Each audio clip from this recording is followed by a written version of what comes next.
Uh, we're professionals. This is what we do. You're live. I'm live. Not live. I'm live. You live right now. Oh, my goodness. Why you can put me live like that? Talk to the folks. Okay, so good afternoon, everybody. I'm Herman.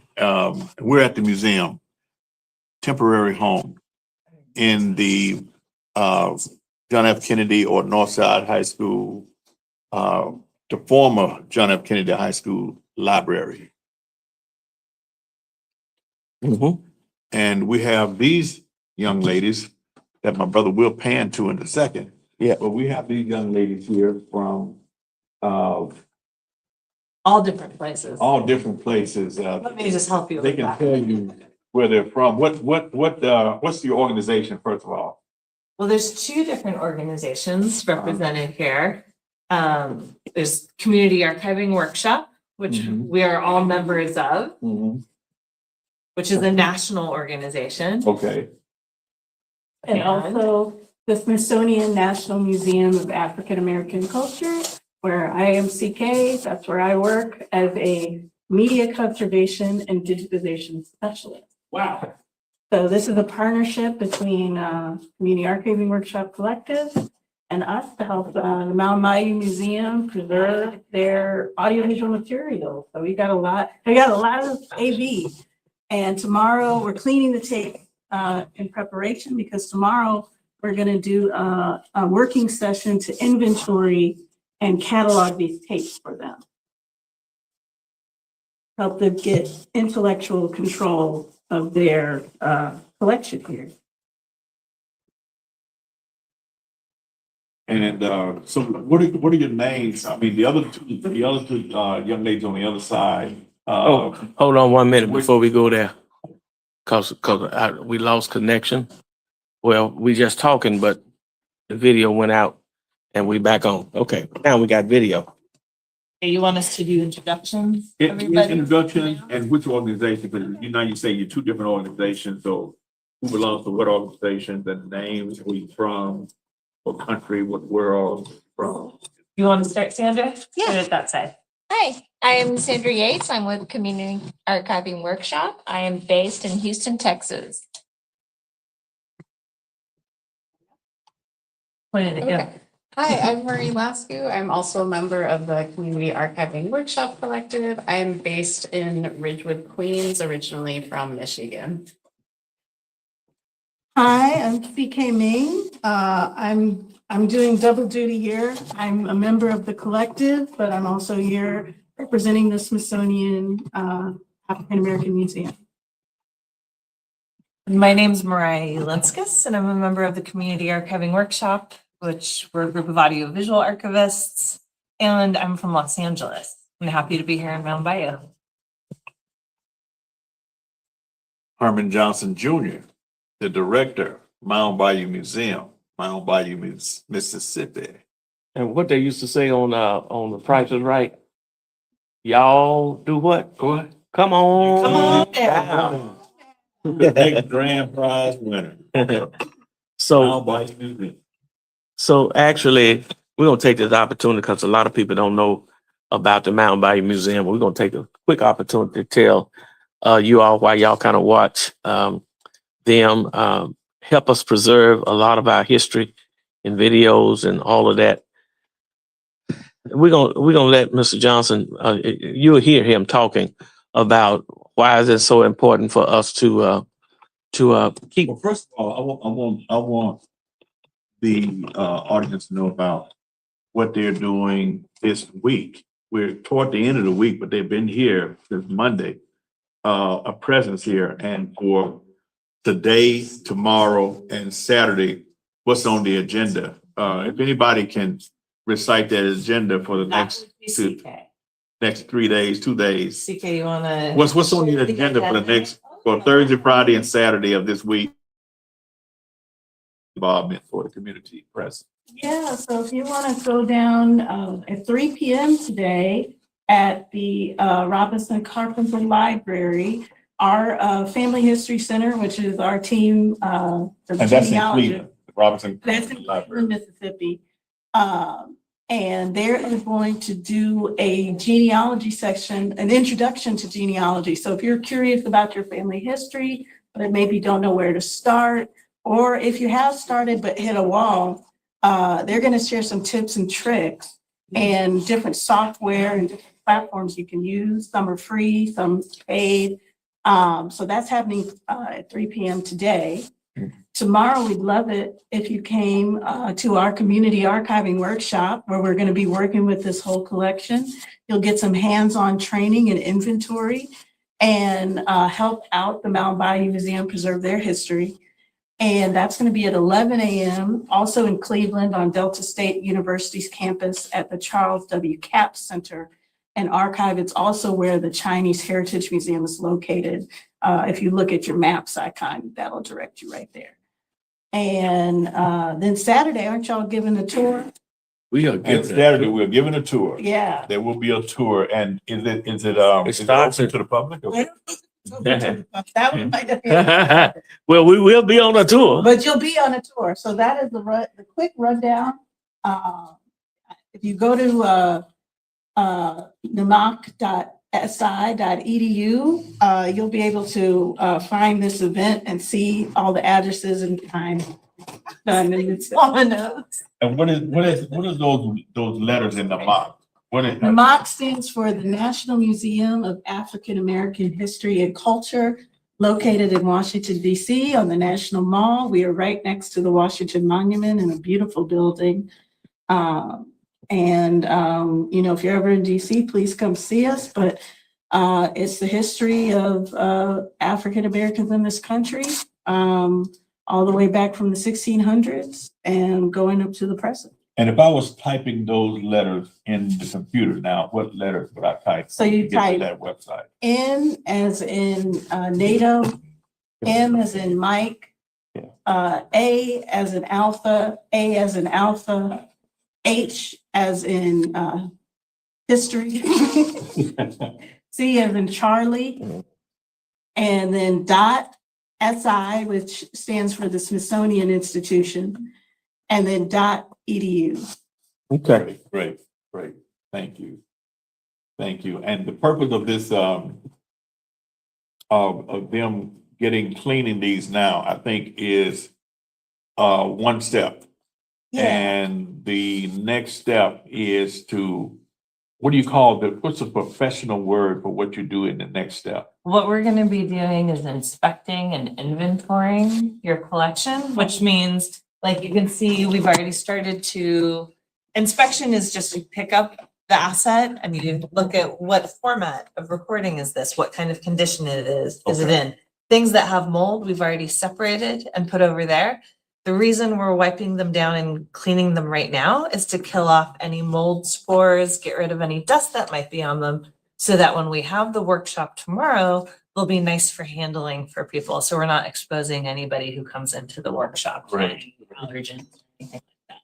That sounds good. And then are you looking at them tomorrow, will you put them in a VHS machine to, Absolutely not. no? No, because one thing that's really important for people to know, whether you're coming to the workshop tomorrow or not, Give us a mini workshop. That's is that when you have a really old tape like this that has a recording that you or somebody in your family or community made that might have something that's important on it, most of these tapes are probably at least 20 years old at this point. Yeah. And it's not safe for the tape to stick it in the player and just play it Yeah. because it might be in bad condition. It might have mold. Have you ever taken a tape and you stuck it in the player and for a second it plays and then it goes and it shows static and you're like, oh, there's nothing on this tape. What's usually happening is the tape is shedding inside the player. And so you can't see what's on the recording anymore because the tape probably needs to be cleaned. And not the kind of cleaning we're doing, which is just the carrier, but the magnetic reel that's in there, you can clean that whole tape. And so all of these tapes probably need to be cleaned before they can be played and digitized. That's going to be the goal, is to digitize these, because anything that's on video, magnetic media video, you probably have less than 10 years to ever digitize it. Wow. And so if you have important recordings that were ever made on videotape, you want to get them digitized soon. If the people in the public who are watching this, when they come tomorrow, are they going to be able to digitize their tape? No, but what they are going to be able to do is learn about how to organize and identify within the tapes that they have what are the really important, we call it priority recordings, because if you have 100 tapes, you probably don't want to spend to get 100 of them digitized, but if you know what you're looking for, you can choose 5 right away, right? And send off to get digitized, or maybe even, I don't know. And I was gonna be like, I'm not gonna be helping with digitization. There's lots of great programs that help people digitize their home movies. Yeah, so what we're gonna be doing tomorrow is inventorying, which is capturing all the information off the labels so that you can look at a single document and be like, oh, in 1989, this recording was made of this event. In 1992, this recording was made of that event. And you can look at a document and be like, here are my priorities. I'm going to choose these tapes and I'm going to get them digitized, right? And then you can start to go through, you can go through the priorities list. Yeah. But yeah, it's not a good idea to just try to play and digitize something that's this old right away. So you guys will provide guidance to the people who come Yes. on which place to go to digitize, what are the best places to do? We can give some advice. We can try and help connect people to trusted vendors. But I think really the most important thing we're going to be doing tomorrow is helping people understand why it's important to start Understanding is thinking important, yes. about what you have as a really important cultural resource.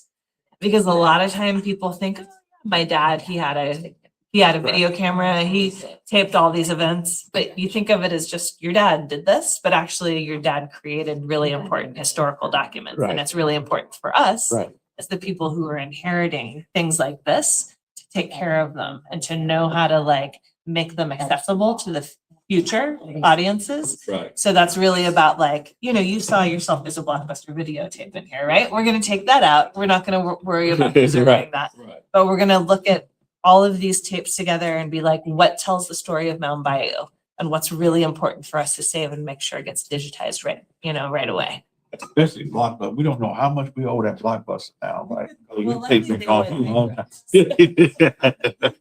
You kept it so long that Blockbuster's gone out of business because you didn't take it that take back. If I'd have paid them, they'd have stayed in business. Right. So So we're gonna kind of show everybody some more of what we have here in the museum while we're still on here.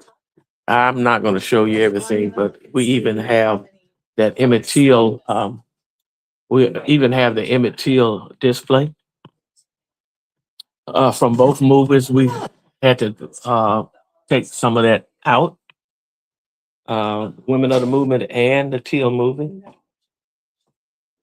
But also we have some of the pieces that they used in the movie as well.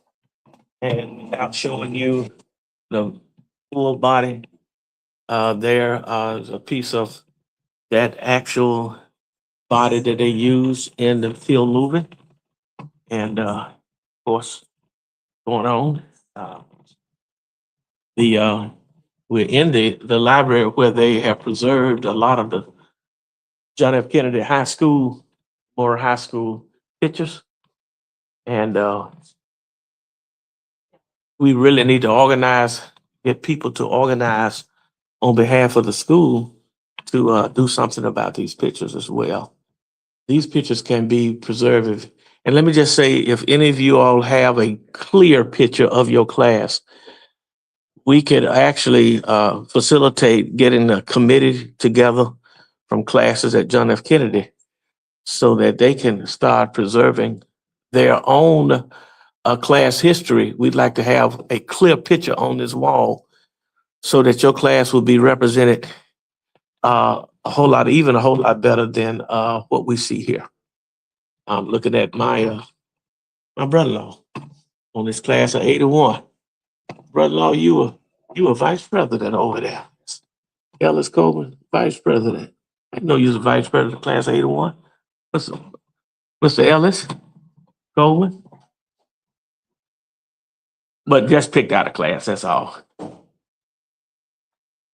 But we all also right in here in this museum, we are temporarily in the old library. And in here, we still have a lot of historical things here. And so we just wanted you all to kind of see some of the things that we have here. This is the desk typewriter and chair for Mega Evers, who was staying in Mount Bayou, and also of Herman Johnson, who stays in Mount Bayou. And so we have a whole lot of this still here. And people are at this time still scheduling to bring different people in, but the museum is absolutely a museum in the making. It is not at any by any means complete. It is now an exposium, because so we are still exploring and bringing out different things. And if you want to memorialize your families from Mount Bayou, we definitely want to have a place in the museum for the people that you think that need to be memorialized in the museum. We want to help tell all of y'all stories, and not only Mount Bayou, but African American stories. So these stories are important. Our stories are important to the world and to African American history. Definitely, here go one of our heroes here that's out there doing powerful things. Her name is Nellie Tiger Travis, one of our ambassadors to the museum. Some of the greater pictures of some of the things that went on in Mount Bayou. And we have a lot of newspaper articles about Mount Bayou. And here, talking about President Hoover, listening about Mount Bayou, president's involvement, also pictures of old here in Mount Bayou and powerful things that have happened in Mount Bayou. So again, we just want to absolutely let you know about the fact that we are here. We are actively involved with our federal partners as well as local partners, absolutely trying to preserve the very existence of the Mount Bayou Museum. This is not no private person's museum. This is actually your museum to tell your story, your historical presence in this Mississippi Delta. So, if you know anybody that would like to be involved with this museum, let us know.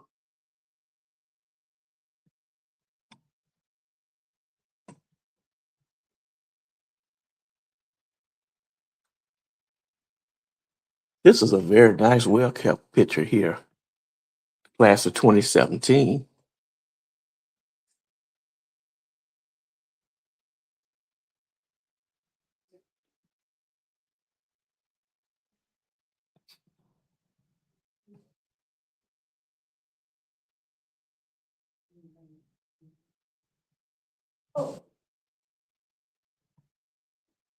See, we should travel with our kids. Only reason I didn't.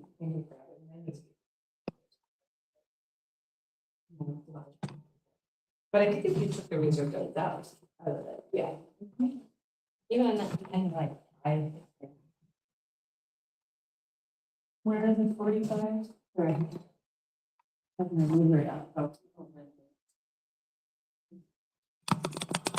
should also get, do you think we should get, if we can find some? Yeah.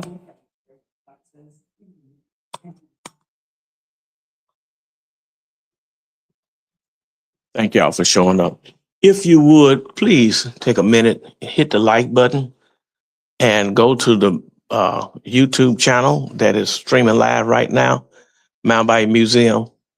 If you would hit the like button on the Facebook page and as well as the Mountain Bayou Museum page, and hit the subscribe button. We need some subscribers locally to hit those pages as well. Thank you so very, very much.